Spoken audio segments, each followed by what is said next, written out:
Myself Diksha Kumhare and I am the student of BSc Chemistry, Dr. Ambedkar College. And my topic is the foundation of our democracy.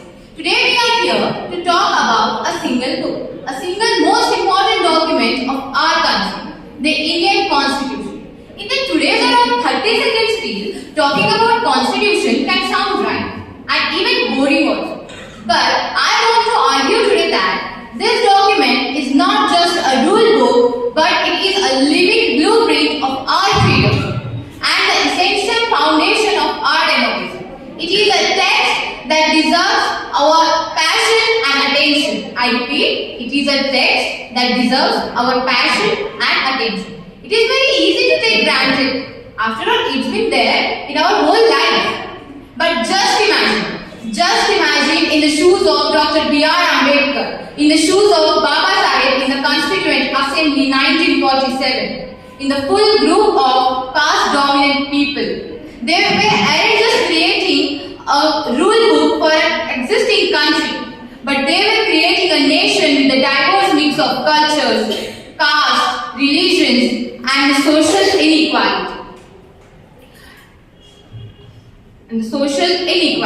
They just had one chance to set their legal and moral compass for billions of people and ensuring them that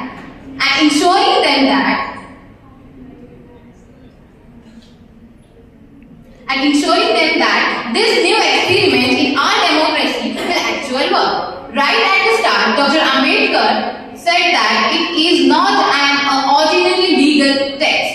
Constitution is not a mere lawyer's document, but it is a vehicle of life, and its spirit is always the spirit of age.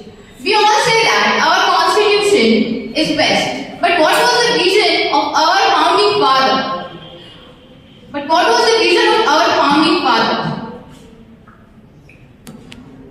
Our Constitution says that no matter what's your caste, what's your religion, what's your wealth, or what's your gender, in the eyes of law, you all are equal. At the final speech of Constituent Assembly, Dr. Ambedkar laid that in January 1950, we are going to enter into a new contradiction of life. That is, in politics, we will have the equality, and in social and economic, we will have inequality.